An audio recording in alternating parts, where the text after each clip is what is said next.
anybody's youth is difficult, but I think what was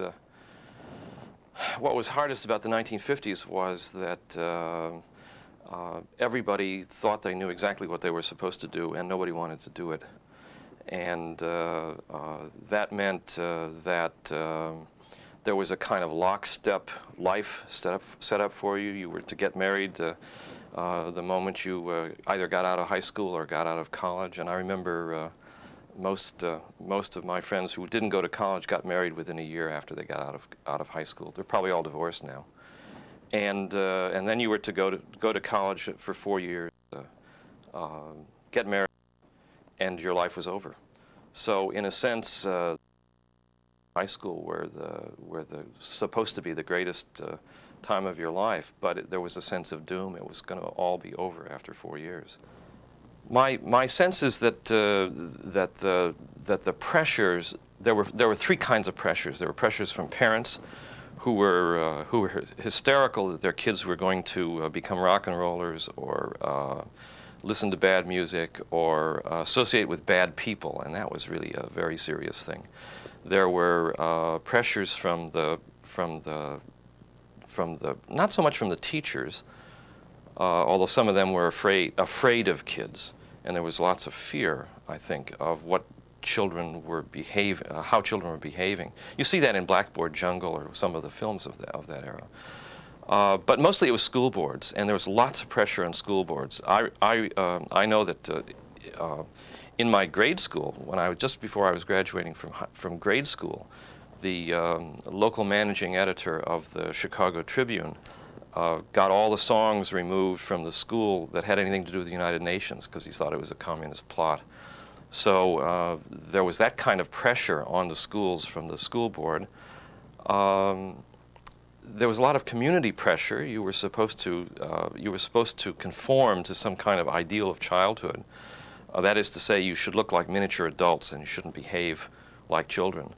And then there were these incredible things that kids that imposed on themselves, these dating games and going steady. There was a whole series of rituals you had to go through, and clothes that you had to wear.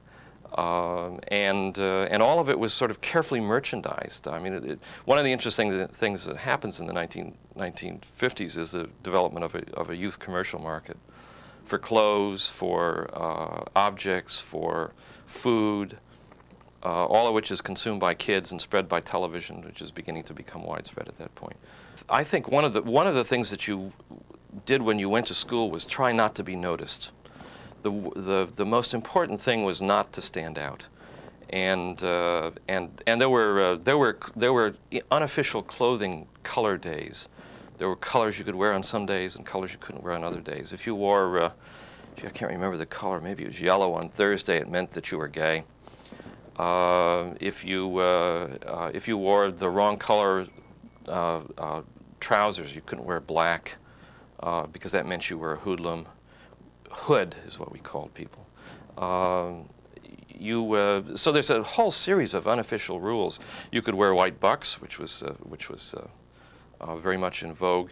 But the one thing you didn't want to do was to stand out and wear something that was out of fashion somehow. What it does is it makes you terribly worried about who you are and what you should conform to. So that we talked endlessly, some friends of mine and I talked endlessly about the word conformity, because we thought that was a terrible thing, except that that's all we ever did was to conform. And we worried about standing out, about being different, about what kind of high school fraternity or sorority you got into. That was very widespread in the 50s. There was a growth of these sort of clubs that were protective. And there were elite ones and there were not so elite ones, and everything had to do with what you belonged to and who you were and where you lived. Sounds very restrictive. If you could, in the strongest possible terms, not necessarily about yourself, but about the society, give me a sense, just a general sense, of restrictive feelings in every area of a kid's life. It is restrictive. I mean, well, sure it's restrictive. It's restrictive if you don't believe in it, and the point is that nobody really, I think, believed in it. So that what happened was that kids were acting out somebody else's restrictions, not their own, although they imposed their own kinds of rules on themselves. But there was a sense of the group, a constant sense of what the group would think about what you did, and there was always somebody sort of watching you, you felt. If it wasn't the state legislature or the PTA or a parents group, it was a group of teachers or principals. In other words, there were so many authority figures that it was a very confusing time to live in, and people really telling you lots of different things. I think the 50s is a period of very mixed signals, and growing up in that kind of circumstance makes you very nervous about who you're trying to please, and we didn't quite know who we were trying to please. Certainly weren't trying to please ourselves. Well, it was, in some ways it was like growing up today, that is to say, everything was sexual. All advertising, all movies, all cars. Cars looked like, were modeled to look like women, if you can imagine a car looking like a woman. Everything had a sexual code to it, except that we weren't supposed to do it. And so there you were, surrounded by sexual enticements and discussions of sex, and a really a kind of incredible vision that Hollywood had created for Americans, where sex didn't happen inside marriage, but it didn't happen outside of marriage either. It was everywhere but nowhere. And in a sense, growing up in that, you just didn't know what to do. And the other thing was that there were these very rigid patterns about, self-imposed, lots of them, about dating. So that you know, you couldn't kiss somebody after the first date, but you could after the second date, and then you sort of got progressively further on, and then you stopped, or you got married, and that was it. It was very rigid, and I doubt very much if kids who are sexually active today would even recognize any of this. On the other hand, there were lots of kids who had sex and didn't talk about it, and or there were people who had sex and you sort of knew who they were.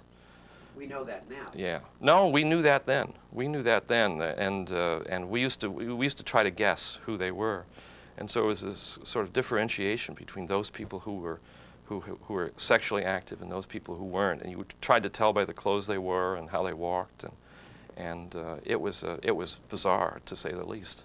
You and I both consistently use, and I noticed this in every expert like you, the word rules. Yet when you go to find these rules, you can't find them written anywhere. Just simply say, what kind of rules are we talking about if they're not written in a book or codified in any way? Well, the rules were things you talked about on the telephone with your friends, and they were imposed by your parents. Parents talked about it a lot.